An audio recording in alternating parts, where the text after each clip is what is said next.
The proudest moment of my son's life was the exact moment I realized he wasn't my son at all. I can still feel the cold of the aluminum bleachers seeping through my coat, the hard, unforgiving metal a stark contrast to the warmth that had just a second before flooded my entire being. It was the last game of the season. The air so crisp it felt like breathing in shards of glass, the floodlights cutting through the autumn dusk and turning the field into a kind of sacred stage. And on that stage, my son Mark was a god. He was 18, the culmination of everything, the final play, the ball arcing through the air in a perfect spiral, a prayer launched into the darkening sky. The roar of the crowd was a physical thing, a wave of sound that you could feel in your bones, in the fillings of your teeth, and when his hands, the hands I taught to catch a ball, closed around that leather, securing the win. The explosion of joy was absolute. I was on my feet, shouting his name, my voice raw, my heart feeling like it was going to tear right out of my chest with a pure, unfiltered pride that only a father can know. I did that. We did that. That's my boy. And then the thought, cold and silent as the grave, slid into my mind. He's not. The roar of the crowd just faded. It became a distant buzzing noise like a radio playing in another room. The vibrant green of the field seemed to leach into a dull, sickly gray. All the warmth that had filled me just a moment before was gone, sucked out into the cold night air, leaving behind a hollow, cavernous emptiness that was so profound, so absolute it had its own gravity. I sat down hard. My hands were shaking. I looked at this young man, this hero being lifted onto the shoulders of his teammates, his face a perfect picture of triumph, and I saw a stranger, a complete and utter stranger. The features I had always seen as a combination of mine and his mother's suddenly seemed alien. The shape of his eyes, the set of his jaw, they belonged to someone else. And in that moment, under the glare of those artificial lights, I understood that the past 18 years of my life, my entire identity, had been built on a foundation of sand, and the tide had just come in. Hello everyone and welcome. My name is David and I'm grateful you're here to listen today. It isn't an easy thing to unspool a story like this. It requires a certain kind of stillness, a willingness to go back to the places that broke you. But I've learned that you have to go back. You have to walk through the rubble and touch the broken pieces, not to rebuild what was, because you can't, but to understand what's left and to figure out what you can build with it. The story I'm about to tell you, it's the story of my rubble. I'm going to share the true story of how the family I spent 18 years building was revealed to be a lie. Brick by brick, moment by moment, I built that life. You know how it is. You don't just have a family, you build one. You build it with scraped knees and bedtime stories. You build it with late night runs to the pharmacy for fever medicine, with the smell of pancakes on a Saturday morning, with the silent, exhausted agreement you share with your wife across a dinner table as a toddler throws his food on the floor. You build it with mortgage payments on a house you chose. Because the school district was good, you build it with every single dollar you put away for a college fund, every vacation you planned, every time you bit your tongue when you wanted to scream because you knew your kids could hear. You build it with your body and your time and your heart and your hope. It is the most real thing in your world. It is your world. This story is about that. It's about the deepest betrayal imaginable. Yes, the kind that makes you question the very ground beneath your feet. But it's also about what happens after the ground gives way. It's about what you find in the free fall.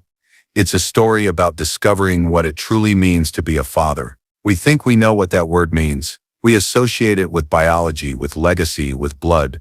I'm here to tell you it's none of those things. Not really. What I learned in the quiet, desolate space that was left after my world was burned to the ground is that fatherhood is a choice. It's a promise you make, not with your DNA, but with your life. It's the choice to show up day after day after day, long after the obligation is gone. It's about a love that is stronger than a lie. But to understand that promise, to really feel its weight, you have to understand the world it replaced. You have to see the life I had before the lawyers, before the letters in the mail, before that cold, hollow space opened up in my chest on the bleachers. You have to understand what was lost. Our life back then was a symphony of the suburbs. It had a rhythm, a smell, the smell of freshly cut grass on a Saturday morning so sharp and green it felt like a promise of a perfect day. It was the smell of chlorine on towels thrown over the porch railing after swim practice, and the smoky haze of a barbecue in the evening. the sound of sizzling burgers mingling with the chirping of crickets. Our house on Maple Street wasn't just a structure of wood and drywall.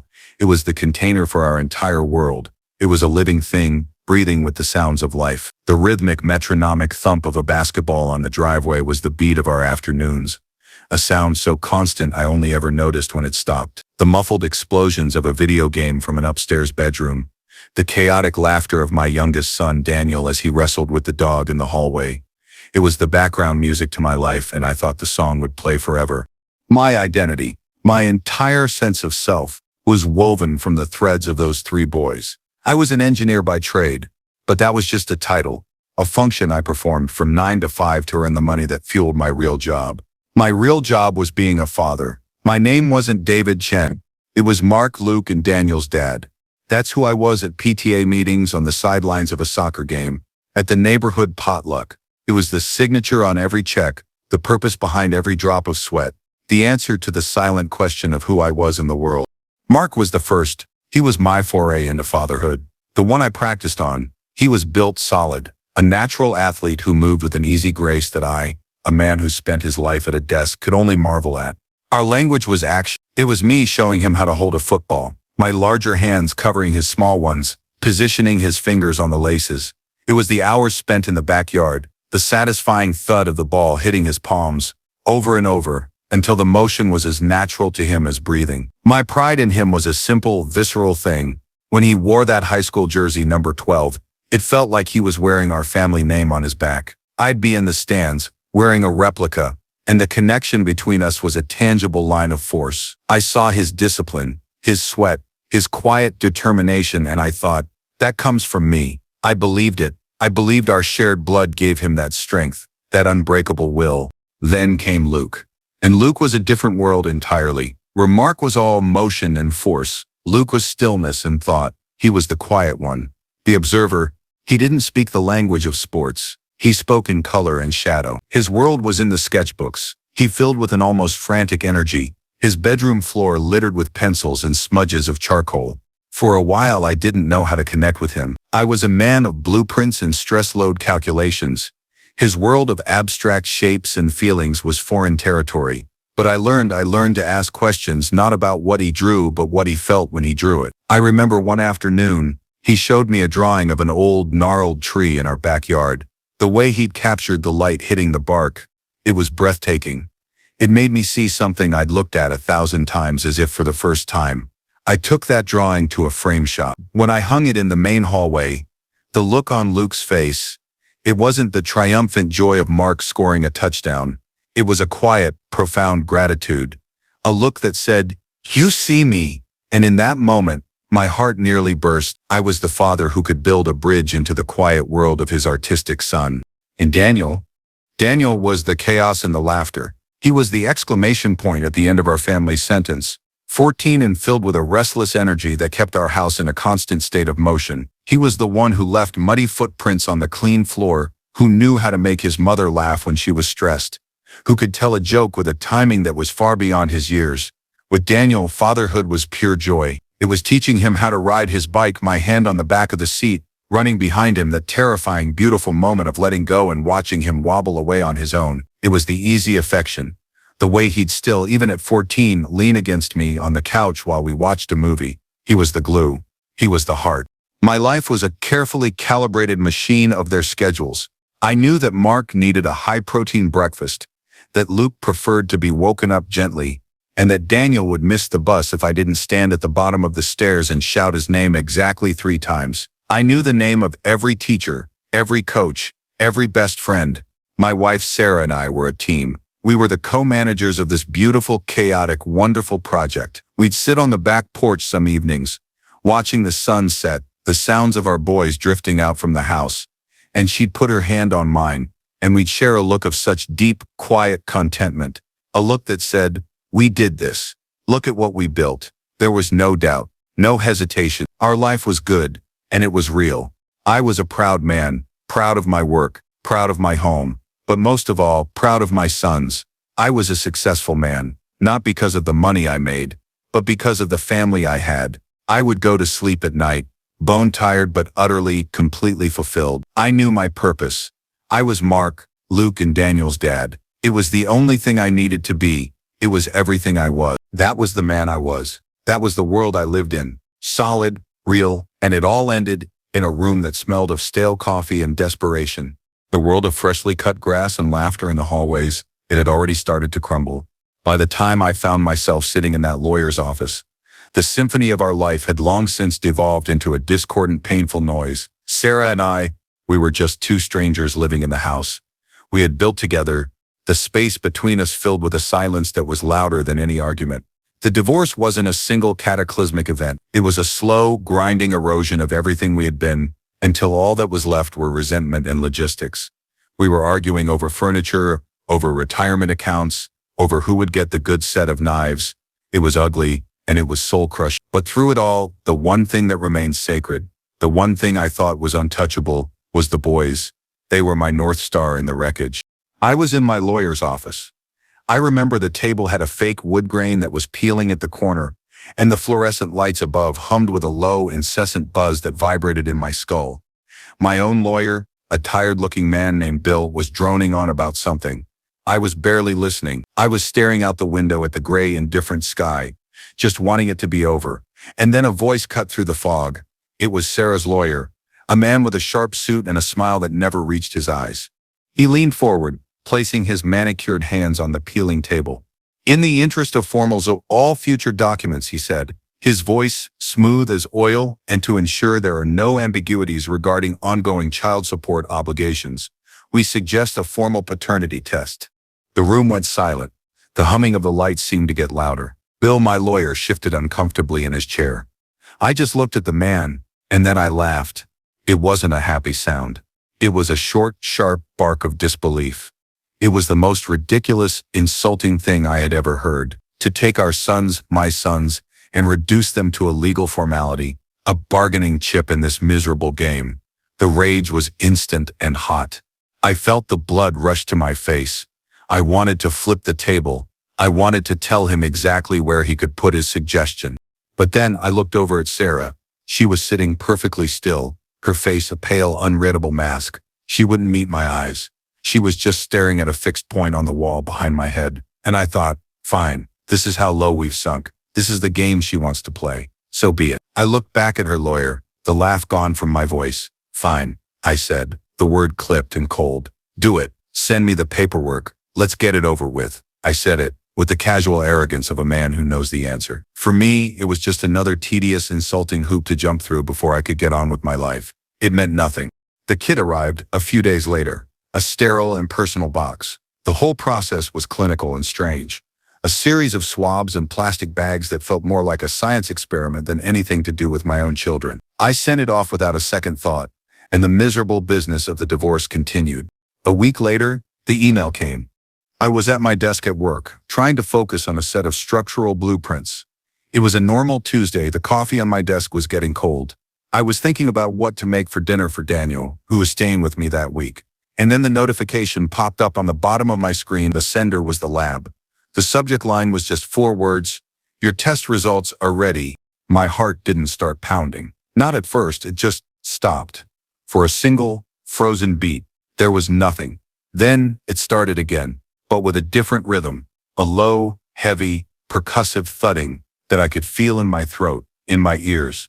The air in the room suddenly felt thin. I told myself it was nothing. It was a formality. It was a piece of paper that would prove what I had known for 18 years. My hand felt disconnected from my body as I moved the mouse. The cursor trembled slightly as it hovered over the link. I could hear the faint clicking of keyboards around my cubicle. The distant ring of a telephone. It took me to a secure portal. I entered the password they had given me, and then a PDF document opened. It was stark white, covered in black text, logos and case numbers. It was cold and clinical. My eyes scanned the page, skipping over the jargon, the allelic ladders, the genetic markers. I didn't understand any of it. I was just looking for the conclusion, for the part that said what I already knew. And then I saw it. At the bottom of the page, under a bolded heading, was a small table. There were 3 columns with the boys' names, and next to each name in the final column was the conclusion. The words were simple, unambiguous. Probability of paternity, 0%. 0. I read it again. Probability of paternity, 0%. The number looked strange. It wasn't a word, it wasn't a feeling. It was just a shape, a perfect, empty circle, a void. My mind tried to reject it. It had to be a mistake, a lab mix-up. They got the samples wrong. This was for some other man, some other family, some other life. This couldn't be mine. The world had turned to glass. I could see everything, the computer, the photo, my own hands resting on the desk, but I couldn't feel any of it. It was all on the other side of some invisible, unbreakable barrier. I felt fragile, transparent. I had a sudden, crystal clear certainty that if someone were to touch me, I would simply shatter into a million silent pieces. My life, my history, my very identity, it was all a reflection on a piece of glass, and a stone had just been thrown. That fragile, glass-like state lasted for the entire drive home. I don't remember the traffic. I don't remember the turns I made. The world outside my windshield was a meaningless, silent film. My hands were steady on the steering wheel. My breathing even, the storm was still on the other side of the glass. But with every mile that brought me closer to the house on Maple Street, a single word began to echo in the silence. Sarah. Her name was the chisel tapping against the glass, looking for a flaw. By the time I pulled into the driveway, the tapping had become a hammer, and the first cracks were beginning to show. I walked into the house that smelled of home, of dinner cooking, of life. She was in the kitchen, chopping vegetables, humming softly to the radio. She looked up and smiled when I came in, a normal smile, a Tuesday smile. And in that moment, seeing that smile, the glass didn't just crack, it exploded.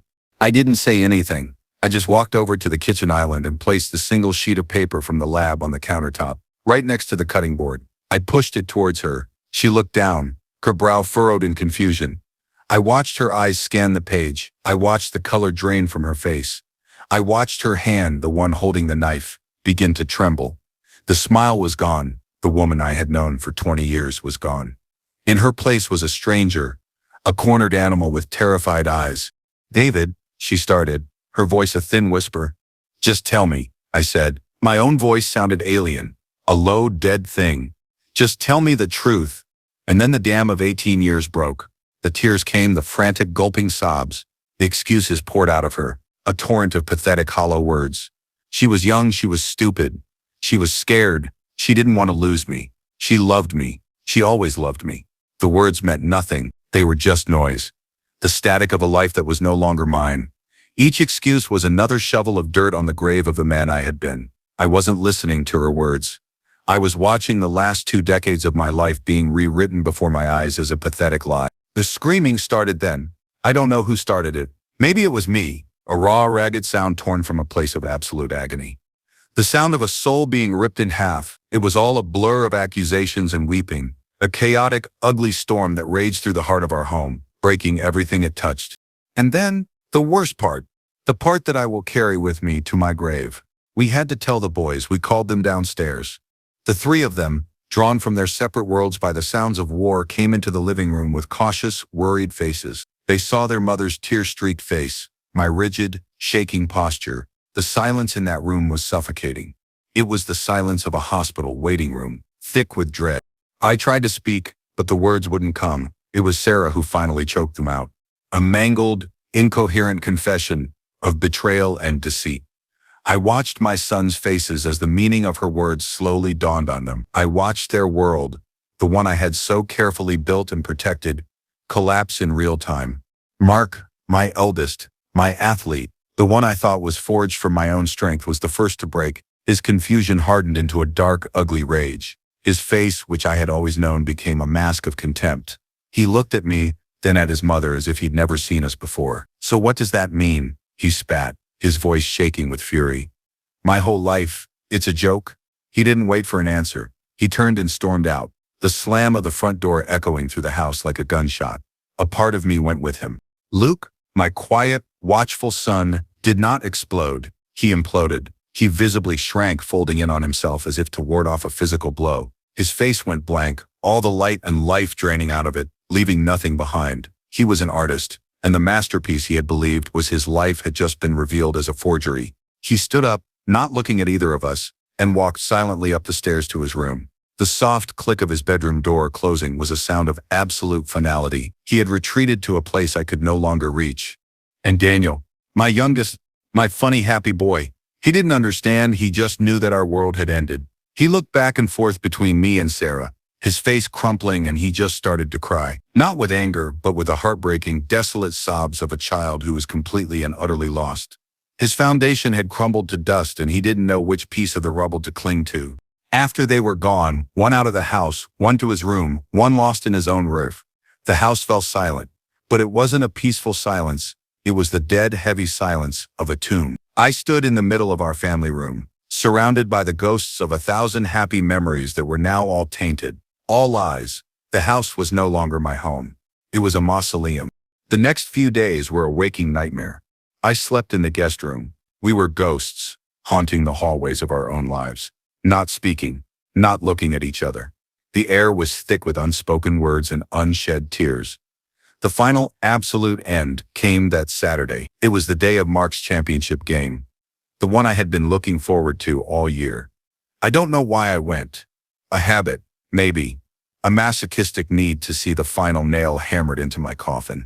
I sat alone, high up in the bleachers, away from the other parents. I was a stranger now. The crowd was a roar of color and sound, but I was in my own silent, gray bubble. I watched Mark play, and he was magnificent. And then it happened, the final play, the winning touchdown. And for one pure, unguarded second, the instinct of 18 years took over. My heart swelled with that old, familiar pride. That's my son. And then the truth crashed back in, a brutal, relentless wave. No, he's not. The prize vanished, replaced by an emptiness so vast it threatened to swallow me whole. The cheering of the crowd, the celebration on the field, it was all happening on another planet. After the game, I watched as Mark, covered in mud and glory, scanned the stands. His eyes swept right past me, without a flicker of recognition. And then he found Sarah. He ran to her, and she threw her arms around him, and he buried his head in her shoulder, and I was just gone. I was a ghost at my own life celebration. I had been completely and utterly erased. That was it. That was the end. I drove back to the house. It was empty. I walked through the silent rooms, a tourist in the museum of a dead life. I went upstairs and packed a single bag, a few shirts, a pair of jeans, a toothbrush. I didn't take any pictures. I didn't take any mementos. There was nothing left to take. I walked down the stairs, out the front door, and I didn't look back. The quiet click of the lock behind me was the last sound of my old life. I had left the tomb. I was free. I was homeless. I had nothing. The place you go when you have nowhere to go is a place like the Sunbright Motel. It's a place that exists in a permanent, dreary twilight. Even in the middle of the day, the sign out front has a flickering neon, so it just says, "So bright," a sad, broken promise of warmth. My room smelled of bleach and old cigarette smoke, a chemical ghost that clung to the thin, scratchy bedspread. For 3 days, that room was my entire universe. I didn't answer my phone. I didn't turn on the television. On the third day, there was a knock at the door. It was soft, but persistent. I ignored it. It came again, louder this time. "David, it's me. It's Emily. Please, just open the door." My sister, the one person left in the world who knew me before I was Mark, Luke, and Daniel's dad, the one person whose memories of me couldn't be contaminated. I dragged myself to the door and opened it. She stood there, her face a mixture of worry and love, and seeing her, something inside me finally broke. She didn't say a word. She just stepped inside, wrapped her arms around me, and I started to fall apart. All the pain and rage and desolation that had been frozen inside me came pouring out in a flood of raw, ugly words. I paced that tiny, suffocating room like a caged animal. The words tearing out of my throat. "It was for nothing." I remember saying, my hands shaking. The words tasting like ash. Nothing. 18 years of my life, thrown in the garbage. Every single sacrifice. Every late night at work to save for a college fund that wasn't my responsibility. Every weekend I gave up. Every hobby I let go of to coach a team for a kid who wasn't mine. It was all a joke, a lie. I was the punchline to a joke I didn't even know was being told. I pointed a trembling finger at my own chest. This man, the father, he doesn't exist. He never existed. He was a character Sarah invented. And I was the fool who played the part. I have nothing. I am nothing. I finally collapsed into the cheap desk chair, the energy gone, leaving only a hollow, echoing despair. I put my head in my hands, the sound of my own ragged breathing filling the silence. Emily had just stood there through the whole storm, listening. She hadn't interrupted. She hadn't offered any cheap reassurances. She had just let me empty myself of all the poison. She pulled the other chair over and sat in front of me, close enough that our knees were almost touching. She waited until I looked up. Her eyes weren't filled with pity. They were clear and steady and fierce. The secret was a lie. David, she said, her voice quiet but so firm it cut through all the noise in my head. What she did was a lie, a terrible one. She leaned forward, and her gaze held mine, refusing to let me look away. But your love wasn't. The words hung in the stale air of that motel room. They were so simple, so direct. They bypassed all my defenses and struck something deep inside me that I thought was dead. All those years, she continued, her voice softening, but losing none of its intensity. The 18 years of bedtime stories you read until your voice was hoarse.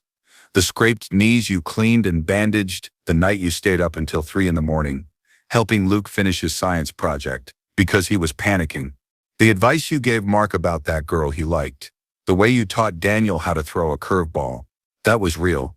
That wasn't a lie. That was you. That was your time, your heart, your patience. That was your love in action. She reached out and put her hand on my arm. Her touch was an anchor in the spinning chaos of my world. Biology doesn't get to erase that, David. A secret doesn't have that power. What you did is a truth that stands on its own. And that was it. That was the moment. The aha moment. It wasn't a lightning strike. It was a slow, quiet sunrise in the deepest, darkest part of me. Her words had given me a lifeline. They had separated the two truths. There was Sarah's lie, a massive, destructive thing. A betrayal that had leveled my world, but running right alongside it for 18 years had been my truth. My truth was in the memory of Mark's small hand clutching my finger in the hospital. My truth was in the framed drawing by Luke that still hung in a house that was no longer mine. My truth was in the echo of Daniel's laughter. My love for them, the act of raising them, of showing up day after day, that wasn't a lie. It was the most real, the most honest thing I had ever done in my life. I finally understood. My fatherhood wasn't a biological fact that could be disproven by a lab test. It wasn't a title that could be stripped away from me in a divorce proceeding. It was an 18-year act of love. It was a choice I had made every single day for 6,570 days. It was a verb, not a noun. And no one, not Sarah, not some stranger's DNA, could take the doing of it away from me. That was mine. I had earned it. The secret was hers. But the fatherhood was mine. My life today is completely different. The divorce is final. It ended not with a bang, but with a quiet, anticlimactic signing of papers in a sterile conference room. The house on Maple Street was sold. The life that it contained was scattered to the wind. I now live in a small one-bedroom apartment across town. It's on the 3rd floor of a brick building that overlooks a street that is always busy. At night, the headlights of passing cars slide across my living room ceiling. A constant, silent river of strangers. The first thing you notice about my life now is the quiet. My old life was a symphony of noise. The basketball, the video games, the arguments, the laughter. This new life is a single, sustained note of silence. In the beginning, that silence was a physical weight. It was the sound of my loss, the sound of my loneliness. I would stand in the middle of my small living room and be overwhelmed by the sheer absence of them. But slowly, over time, the silence began to change. It became less of an absence and more of a space to think, a space to breathe, a space to figure out who David Chen was when he wasn't somebody's father, somebody's husband. But the story didn't end there. With me finding peace in a quiet apartment, the story was never just about me. It was about them. For months, there was nothing, a deep, profound silence from the other side of the chasm that had opened up between us. I knew through my sister that they were okay, a word that means everything and nothing. Mark had started at the state university. Luke and Daniel were still with Sarah. I didn't reach out. It felt like an intrusion, a demand. I had to let them find their own way through the wreckage. All I could do was hold on to the truth Emily had given me and wait, hoping that the 18 years I had invested had built something strong enough to survive the earthquake. Then a few months ago on a rainy Tuesday evening, my phone rang. I didn't recognize the number. I almost let it go to voicemail, but something made me answer. "Hello?" I said. There was a pause on the other end, and then a voice, hesitant and a little deeper than I remembered. David? It was Luke. My heart seized in my chest. For a moment I couldn't breathe. It was the first time I had heard his voice in almost half a year. Luke, I managed to say, my own voice sounding rough. Hey, is everything all right? Yeah, I'm fine, he said quickly. He sounded nervous, awkward. I'm sorry to just call, I have this application for the Art Institute and the essay part it's a mess. And I was trying to get my portfolio together and Mom doesn't really get it and he trailed off and the silent stretch between us filled with everything we couldn't say. And then he said the words that changed everything. I didn't know who else to ask. I didn't know who else to ask. In those 7 words, he told me everything. He told me that the bridge between us, while damaged, had not been completely destroyed. He told me that what we had, the unique connection between a man of blueprints and his artistic son, was irreplaceable. He was acknowledging a truth deeper than biology. He was acknowledging the man who had framed his drawing. I felt a lifetime of pain and hope and love swell in my chest, and I forced it all down into a single calm response. Okay, I said, my voice steady. Okay, Luke, tell me about the essay prompt. Let's walk through it. And just like that, for the next hour we were just us.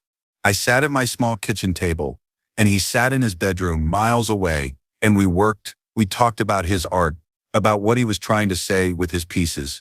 I didn't give him the answers. I just asked the questions the same way I always had, helping him find the words that were already inside him. The awkwardness faded, replaced by the familiar, easy rhythm of our old collaboration. It was a ghost of our old life, but it was real. It was happening. When we hung up, I sat in the quiet of my apartment for a long time. The headlights slid across the ceiling, but the silence felt different now. It was filled with the echo of my son's voice. My son, the word felt different now. Not a claim of ownership based on blood, but a description of a bond forged in time and trust. We don't have the same relationship we once did. That life, that family is gone forever. It's more fragile now, more tentative, but we are building a new one piece by piece, out of the rubble, and this new relationship is built on something the old one never had, complete and total honesty. There are no secrets between us now.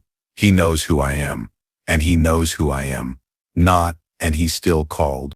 I am no longer their father by title. The law says so, the science says so, but I am choosing to be the man who is there for them, the man who answers the phone, the man they can call when they don't know who else to ask. And in the end, I'm learning that the choice, the deliberate, conscious choice to show up is more powerful than any title could ever be. And that choice, that's really the heart of it, isn't it? That's the reason I'm sitting here sharing all of this with you today. Because we live in a world that is so obsessed with labels, with definitions, with the neat little boxes we can put people in. And one of the most powerful, most unshakable boxes we have is family. We are so often told that family is about blood. It's about lineage, heritage, a direct, unbroken line stretching back through generations. It's presented as a fact of life, as concrete and undeniable as the ground beneath our feet. But what happens when that ground gives way? What happens when you find out that the truth you built your life on was never the truth at all? I am living proof that family is not about blood. It is about choice. It's about who shows up. It's about who answers the phone on a rainy Tuesday night when a scared kid doesn't know who else to ask. It's about who cleans the scraped knee, who reads the bedtime story, who sits in the quiet of a hospital waiting room. It's about the person who chooses to invest their time, their heart, their very soul into another human being, with no guarantee of anything in return. Blood is an accident of birth. Love is a deliberate act of will. Your worth, your fundamental value as a human being, it isn't in your DNA. It isn't in the legacy you think you're passing down or the family tree you belong to. Your worth is in the love you give. It's in the integrity you manage to live with, especially when your world falls apart. It's in the choice to be a good man, a good woman, a good person, even when you have every reason to be bitter, to be angry, to let the darkness swallow you whole. The secret was a lie, but my love was the truth. And in the end, the only thing that truly matters is the truth you choose to live. I'm sharing this story with you because I know, with absolute certainty, that someone listening to this right now is standing in the wreckage of their own life. Maybe it's a betrayal, maybe it's a loss, maybe it's a dream that has died. And you're looking at the rubble, and you're thinking to yourself, I have nothing, I am nothing. I'm here to tell you that you're wrong. The things that can be taken from you, the house, the title, The relationship, the sense of certainty, those were never the things that defined you in the first place. What defines you is what's left when all of that is gone. What defines you is the choice you make in the quiet of a motel room, the choice to believe that the love you gave was real and that it still matters. That is the one thing no one can ever take away from you.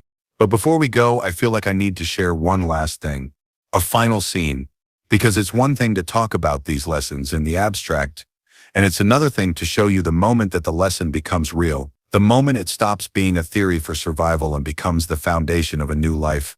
My life, as it is now, isn't perfect. I want to be clear about that. This isn't one of those stories that ends with a neat, happy bow.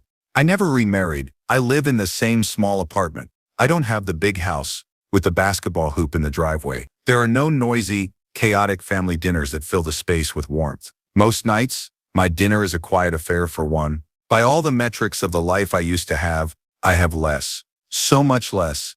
But my life is rich. It's a word I never would have used before, but it's the only one that fits. It's rich in a way that has nothing to do with possessions or status.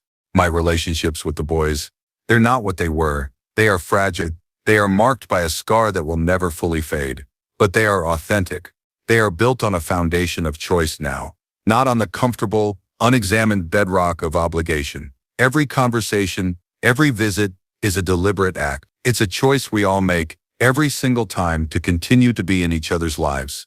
And that choice gives our connection a weight, a meaning that the old relationship, for all its happy perfection, never had.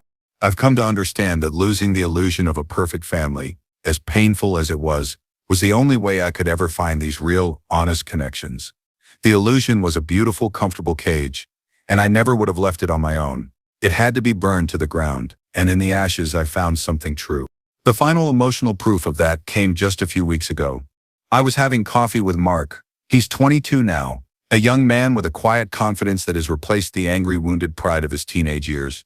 We meet about once a month. It's still a little awkward sometimes. We are two men trying to build a new bridge over a chasm that almost swallowed us both.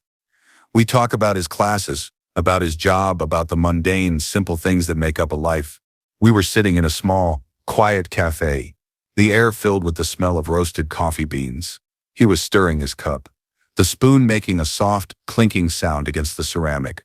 He was looking down into the black coffee, as if the words he was looking for were in there somewhere. And then he looked up at me. His eyes, which for so long had held a wall of anger and confusion, were clear. He looked at me, really looked at me, in a way he hadn't since he was a little boy.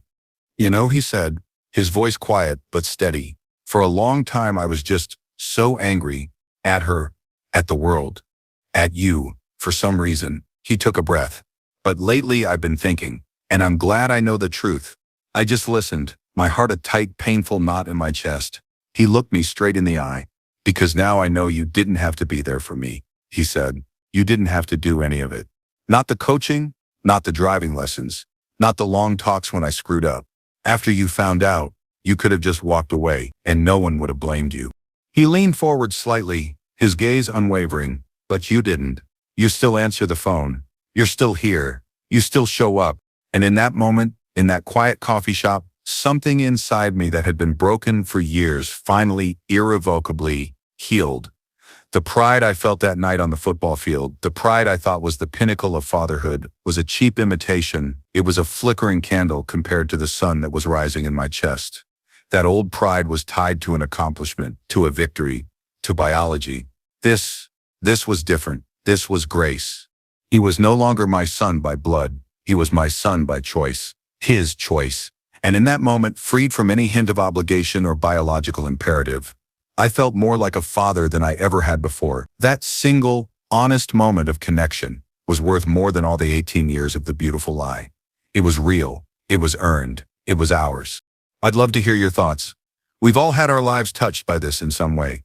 Have you ever had to redefine what family means to you? Have you ever found your truest connections in the most unexpected places? Let me know in the comments below. Your stories matter. Our stories, woven together, are what create a truth stronger than any lie. Thank you so much for listening. Be kind to yourselves, and be kind to the people you choose to love. I'll see you in the next story.